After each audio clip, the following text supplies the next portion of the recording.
Welcome to the Civil Rights Compliance and Enforcement Training. Each year, Nutrition Support Services staff must attend the full Civil Rights Training. Completing this online training module will fulfill that requirement. In order to understand your responsibility in civil rights compliance and enforcement, we need to go over a few things. To start, we'll discuss definitions, the important terminologies that will be used in this training. Next, the components of civil rights. Finally, a non-discrimination statement. And to end it all, we'll have a quiz to test your knowledge on what you've learned. Let's begin with discrimination. What is discrimination? Well, discrimination is the act of distinguishing one person or group of persons from others, either intentionally, by neglect, or by the effect of actions or lack of actions based on their protected basis. Now, any person or group of people who have characteristics for which discrimination is prohibited based on law, regulation, or executive order is called a protected class. And protected classes for child nutrition programs include race, color, national origin, sex, age, and disability. I think I understand now, but can you tell me more about a disability? Now, a disability is defined as a physical or mental impairment that substantially limits one or more of an individual's major life activities and having a record of that impairment or being regarded as having such an impairment. Now that we know the definitions and terminology involved in civil rights compliance and enforcement, it's time to understand the components. Assurances. Assurances are contractual agreements in which a state agency, local agency, or subrecipient legally agrees to administer food and nutrition services programs in accordance with all laws, regulations, instructions, policies, and guidance related to non-discrimination. Compliance with these requirements is verified through compiling data, maintaining records, and submitting those required reports. The next component is data collection and reporting. A system must be in place for the collection of racial and ethnic data. Self-identification is the preferred method for collecting racial and ethnic data. But alternatively, if an applicant or participant does not self-identify, then staff can make an observation of race and ethnicity.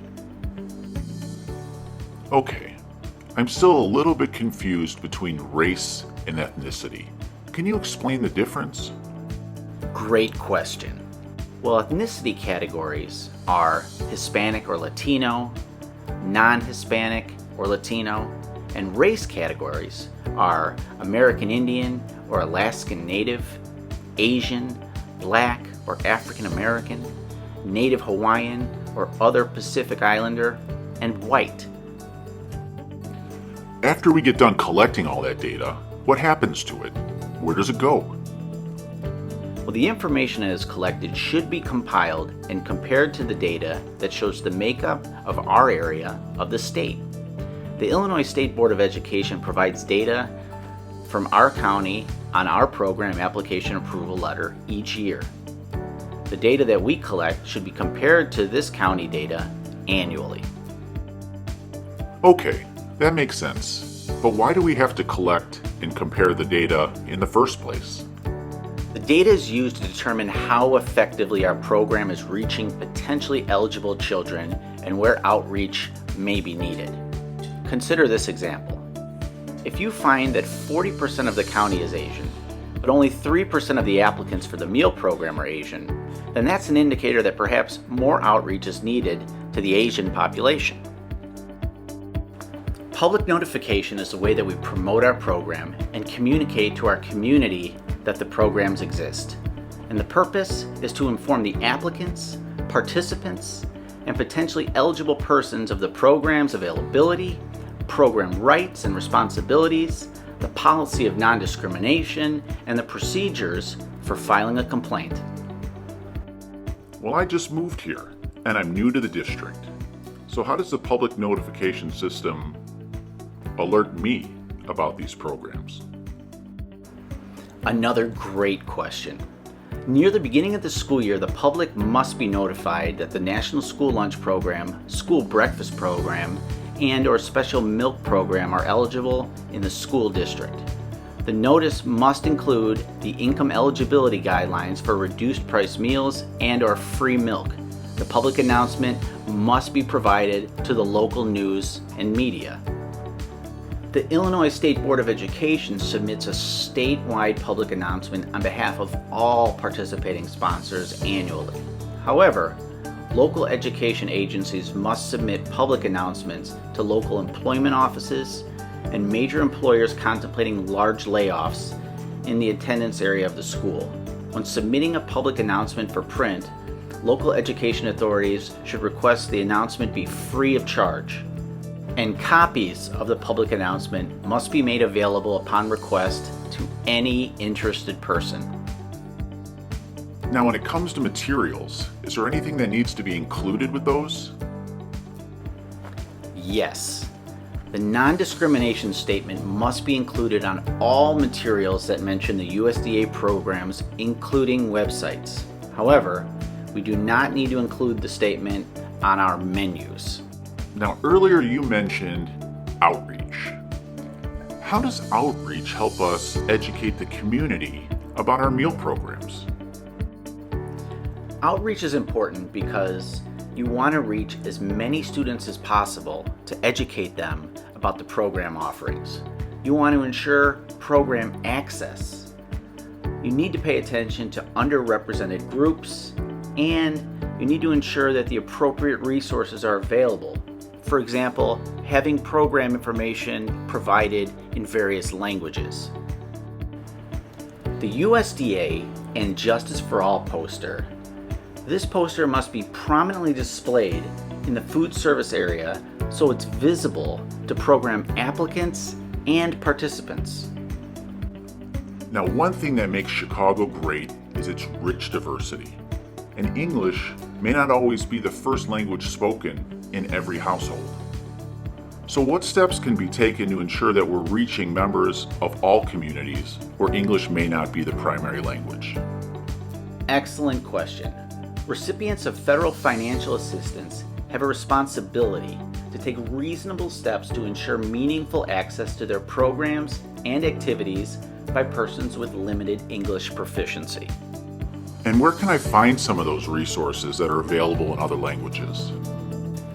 School nutrition programs and child and adult food care programs both have English and Spanish household eligibility applications available on their websites, along with a link to the household eligibility applications in additional languages on the USDA webpage. This is a lot of great information that I didn't know about. What else do I need to know? To ensure that the rules are being followed, compliance reviews are used to determine that the applicant or recipient of the federal financial assistance is in compliance with civil rights requirements. The review process takes place in 3 ways. First, pre-award reviews. Pre-award reviews take place before the sponsor is approved for the operation. This would be for new applicants to our programs. Next, we have post-award reviews. These take place after a sponsor is approved for operation. An example would be during an administrative review. And finally, special reviews, which take place after a site has been approved due to a complaint, data collection, or as a follow-up to previous non-compliance. You mentioned complaints earlier. How are those processed? All complaints alleging discrimination, as described earlier, must be processed within the timeframes established by the departmental regulations and agreements.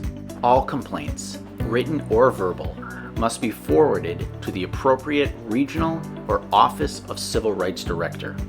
Contact the state agency and they will be happy to assist you. If you are a school or sponsor in our programs, many of these steps are not for you to complete.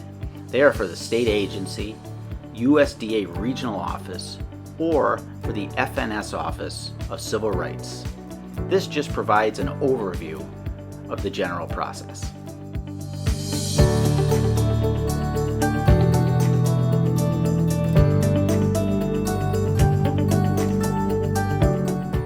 Now, going back to disabilities, what kind of accommodations can be made? Reasonable accommodations. We want to ensure access for people with disabilities. Parking lot, entrances and exits, halls, elevators, restrooms, sign language interpreters, braille signage, and service animals. Alternative arrangements for service. That makes a lot of sense, and it sounds a lot like providing good customer service. You're absolutely right. Treat others the way they want to be treated. Good service always makes the difference. Following the West customer service model is a key way to ensure we're delivering on that great customer service every single day. Welcome, engage with eye contact, smile, ask a friendly question, and think, while treating all participants in the same manner. Well, I have to say, I definitely learned a lot today, and going through this training has opened my eyes to some things that I didn't know. And thanks for all the great questions. Now, let's go out and have a fantastic school year.